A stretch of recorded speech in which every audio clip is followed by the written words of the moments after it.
জয় Hind. 7 news নেটওয়ার্কে আপনাদের সকলকে স্বাগত জানাচ্ছি। আমার মুখটা আপনারা রোদে দেখতে পাচ্ছেন, কিন্তু পায়ের তলাটা দেখলে মনে হবে যেন বর্ষাকাল। আজকে ফেব্রুয়ারি মাসের দ্বিতীয় সপ্তাহ। গত 2-2.5 মাস ধরে বৃষ্টির ছিটে ফোঁটা হয়নি, কিন্তু আচমকাই পানিহাটির 7 নম্বর ওয়ার্ডের আপনার আনন্দময়ী ফাঁড়ি যে অঞ্চলটা, সেই অঞ্চলটা পুরো এইরকম ভাবে বানভাসী, যেরকম ভাবে বলা হয়, সেই বানভাসী হয়ে গেছে বলে মনে হচ্ছে। দেখতে পাচ্ছেন একটা অটো আসছে, কি পরিস্থিতির মধ্যে দিয়ে সেই অটোটা আসছে আপনারা দেখতে পাচ্ছেন। দেখুন, যে জলটা দাঁড়িয়ে আছে, সেই জলটা কেন দাঁড়িয়ে আছে, কি বিষয়, আমরা আপনাদেরকে নিশ্চয়ই দেখাবো, খুঁজে বার করবার চেষ্টা করব। এখানে 7 নম্বর ওয়ার্ডে ড্রেনের কাজ হচ্ছে বলে রাস্তা জল জমেছে, নাহলে কোনো সময় জল জমে না এখানে, বুঝলেন? হ্যাঁ, রাস্তার মধ্যে পরিষ্কারই থাকে, কোনো অসুবিধা নেই আমাদের এখানে, কোনোদিনই থাকে না। ড্রেনের কাজ হচ্ছে বলে ড্রেনের কাজটা আটকানো হয়েছে, কি রাস্তাটা পরিষ্কার হয়ে যাবে এই জন্য জলটা ভর্তি হয়েছে, এই সময় কোনো অসুবিধা নেই আমাদের। আপনারা শুনলেন, যেখানে ড্রেনের কাজ হচ্ছে আমরা দেখবো, ড্রেনের কাজও দেখবো। আমরা ড্রেনের কাজটা আমরা দেখবো। এখানে ড্রেনের জল আটকানো হয়েছে, যে কারণে এই জল সমস্যা। এখানে ব্লক করা হয়েছে, এখানে ব্লক করার জন্য জলটা জমেছে, এই জন্য অসুবিধা হচ্ছে, না হলে কোনো সময় অসুবিধা হয় না। আচ্ছা, এখানে ড্রেন পরিষ্কার করার কাজ চলছে, ড্রেনের কাজ চলছে, আমরা দেখবো। কোনোদিন জল জমে না এই এলাকায়, অলরেডি এখানে ব্লক করে কাজটা হচ্ছে, সেজন্য এখানে জল লাগা আছে। মানে ড্রেন পরিষ্কারের কাজ, ড্রেন পরিষ্কারের কাজ चल रहा है। এখানে দেখতে গোবরে ভর্তি হয়ে গেছে। वो तो रहेगा, खटाल है, हम लोगों का तो इलाका है, ये कंबाइंड इलाका है, सब लोग जीते खाते हैं, तो कहाँ जाएंगे, ये तो लगेगा, उससे नेमे जाबे, अपनी बोलते हैं। हाँ नेमे जाबे, हाँ 2-3 दिन के अंदर में एक फुटा भी पानी इलाके में नहीं रहेगा, ठीक है। আপনারা শুনলেন যে স্থানীয় কাউন্সিলর রাজা আহমেদ জানালেন যে রাস্তার সাইডে যে ড্রেন রয়েছে, সেই ড্রেন ব্লক হয়ে যাওয়ার ফলে এই জল দাঁড়িয়েছে, এবং আগামী 2-1 দিনের মধ্যেই এই ড্রেনের যে সমস্যা, সেই সমস্যাটা মিটবে। দেখছেন সেই ছবি, যে মিউনিসিপ্যালিটির যারা সাফাই কর্মী, তারা কিন্তু ড্রেন থেকে ময়লা বার করে, ড্রেন পরিষ্কার করে সেই রাস্তার জল নামার যেটা সমস্যা হয়ে দাঁড়িয়েছে, যে এই আনন্দময়ী ফাঁড়ি যে অঞ্চল, সেই অঞ্চল এবং সীতারাম বাবার মন্দির যে অঞ্চল, সেই অঞ্চল কিন্তু সম্পূর্ণ জলমগ্ন হয়ে রয়েছে। আপনারা দেখতে পাচ্ছেন সেই ছবিটা, পুরো এলাকা জলে থই থই করছে, পুরো এলাকা জলে থই থই করছে। বাড়িতে জল, দোকানের ভেতরে জল ঢুকে গেছে।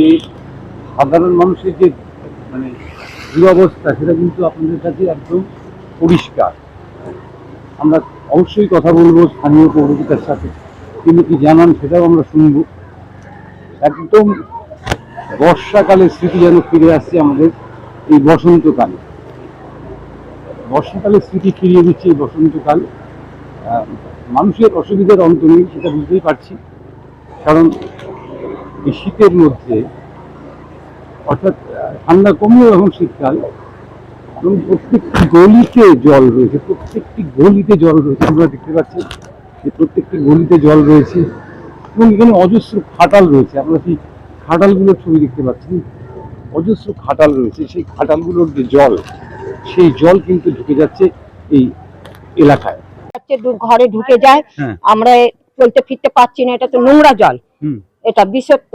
এটা তো আগে কোনোদিন হয়নি, এরকম কেন হচ্ছে সব সময়? আমরা এইটাই চাই যে রাস্তাটা আমাদের ভালো থাকুক, আমরা এইটাই চাই।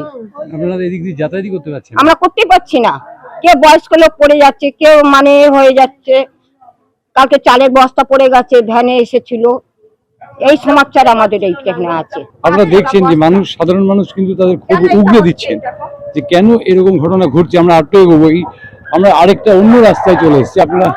আপনারা দেখতে পাচ্ছেন সেই ছবিটা, যে এই শীতের সময়তেও রাস্তা ড্রেন উঠছে জল, এবং সেই জলের যে মূল কারণ, সেটা হচ্ছে দীর্ঘকাল ড্রেন পরিষ্কার না করা, এবং এই অঞ্চল জুড়ে প্রচুর পরিমাণে খাটাল, যেগুলো নতুন পুরনো খাটাল ছিল, সেগুলো তো রয়েছে, তার সঙ্গে আরো নতুন খাটালের সেগুলো যুক্ত হয়েছে। আপনারা প্রত্যেকটি গলিতে দেখুন মানুষ, প্রত্যেকটি মানুষ কিন্তু সেখানে বলছে যে দিদি কি অসুবিধা হচ্ছে। জলে রাস্তা দিয়ে যেতে পারছি না, কেউ আসতে পারছে না, এমনকি ডাক্তারের লোক ঢুকতে পারছে না, রক্ত নিতে আসছে তারা ফিরে যাচ্ছে, বলে কোথায় যাবো, তারা তো জুতো মোজা পরে আছে। এই তো দীর্ঘদিন চলছে, ইদানিং খুব বেড়েছে। আপনারা এখন কি মানে দাবি করছেন, কি কাউন্সিলর কি জানিয়েছেন? দেখুন, আমি সবটা জানি না, আমি তো একটু অসুস্থ মানুষ, একটু কম ঘরের থেকে বেরোয় এখন এই দেখছি। ওনাদের জিজ্ঞেস করুন, ওই যে এমন একটা অবরোধ হবে,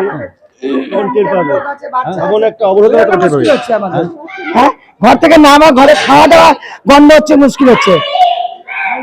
কদিন ধরে জমি আছে? এটা মাঝখানে ধরে হচ্ছে এইভাবে যায় আসে, ওই দুটো ঘর থেকে বেরোতে পারছে না ওরা।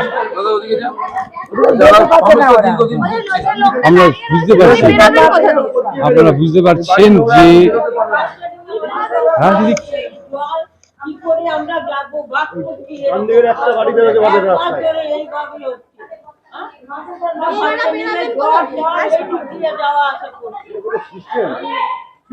আমরা নিজেরাই পৌঁছতে পারছি না, কেন এতটা পচা জল, যে জলে পা দিলে অবশ্যম্ভাবীভাবে আপনার চর্মরোগ হবে। আর দিদি আপনার একদম নতুন প্রজন্মে আপনাদের কি অসুবিধা হচ্ছে? দেখুন যাবো কিভাবে, ওনারা কি করে বেরোবেন, বা এই এখনই যদি, এখন তো শীতকাল থেকে গরমকাল পড়ছে, এখনই যদি এরকম অবস্থা হয় তাহলে বর্ষাকালে কি হবে? রাস্তাগুলোর আমরা কিভাবে যাওয়া আসা করব? ডেলি তো মানুষ কাজে যাবে বা নিত্যদিনের কাজে তো যাবে, তারা কিভাবে যাবে? একদম সঠিক। বাচ্চা বা বয়স্ক মানুষ যাতায়াত কি করে করবে, বা যারা একটু হ্যান্ডিক্যাপ, এরকমও তো মানুষ পাড়ায় থাকে। এই যে ইনি কি করে যাবে বলুন তো, পায়ে একটু প্রবলেম আছে, তো পড়ে যাবে তো বর্ষাকালে জলে। দীর্ঘদিন ধরে এই সব সমস্যা চলছে, দীর্ঘদিন ধরে। এই দেখো ওই গলিগুলো, এই গলিগুলো সব পুরো ভর্তি। আমরা যাবো কি করে? হ্যাঁ, আমাদের জন ঘটে, জন দেখলেন, হাঁটা চলা করার উপায় নেই, কি অবস্থা। এখানে মানুষ বাস করে না, এটা অমানুষ সবাই, আমরা সব ভাবে এখানে লোকেরা ভাবে আমরা অমানুষ, মানুষ না। চলে চলে কেউ বলুন, এরকম ঘরে কিভাবে বেরোবে? আপনারা বুঝতে পারছেন যে এলাকার পরিস্থিতি, আমরা ড্রেনের উপর দিয়ে যাচ্ছি, আমরা ড্রেনের উপর দিয়ে যাচ্ছি। আপনারা বুঝতেই পারছেন যে এই যে বাড়ি ভদ্রলোক গেটের সামনে দাঁড়িয়ে আছেন, আমার বাড়িতে দুজন সত্তর মানুষ আছে। এখন যদি তাদের কোনো অসুস্থতা হয়, আমাকে যদি অ্যাম্বুলেন্স ডাকতে হয়, আপনার মনে হয় আমি এই অবস্থায় নিয়ে যেতে পারবো? একটা ট্যাক্সি ঢুকে যায়, একটা ট্যাক্সি এখানে বেআইনি ব্যবসা হবে, বেআইনি ব্যবসা হবে, আর তার দায় আমাদের। এখানে না কোনো ব্যবস্থা আছে, না কোনো উদ্যোগ আছে। কাউকে কোনো অবস্থায় বলে কোনো সুরা নেই। কতদিন ধরে দেখছেন এই অবস্থাটা? লাস্ট 6 মাসের অবস্থা ভীষণ খারাপ। আর আমি এখানে বড় হয়েছি ছোট থেকে, আমার বয়স 47 বছর, আমি 47 বছর ধরে এই অবস্থা দেখছি। আমার বাবা দাঁড়িয়ে আছেন, 76 বছর বয়স, অবস্থা দেখছি। আপনারা বুঝতে পারছেন যে এলাকার মানুষ ব্যাপকভাবে ক্ষুব্ধ হয়ে রয়েছেন। প্রত্যেকেই বলছেন যে যাচ্ছে তাই পরিস্থিতি। তোমরা তো এর আগেও একবার চেয়ারম্যান আসলে একই কথা বলে গেল, কোনো সুরা হচ্ছে না, বেশিরভাগ বেআইনি খাটাল। এবং রিসেন্টলি এটা হচ্ছে 6 মাসের মধ্যে এগুলো গজিয়ে উঠেছে, তার এগেন্সটে কেউ কোনো ব্যবস্থা নিচ্ছে না। আর ডানকুনির কোথায় ছিল সেখানকার খাটাল উঠিয়ে দিয়েছে, তার সমস্ত বেআইনি এগুলো মোষগুলোকে এখানে ঢুকিয়ে দিয়েছে। এই সেটটা করেছে, রিসেন্ট করেছে, অন্তত 500 মিনিট এখানে ঢুকেছে। এখানে এইবার একটা মানুষ বাস করতে পারে? চেয়ারম্যানকেও জানানো হচ্ছে, যারা আসছে দেখছে। আর এই সমস্যা তো দিন দিন আরো বেড়ে গেছে। এখানে এই পর্যন্ত আমার বাড়ি পর্যন্ত জল ছিল না, এটা আরো পুরো এখান থেকে শুরু করে একদম সীতারাম বাবার মন্দির পর্যন্ত পুরো রাস্তাটা গোবর জলে ভর্তি হয়ে আছে।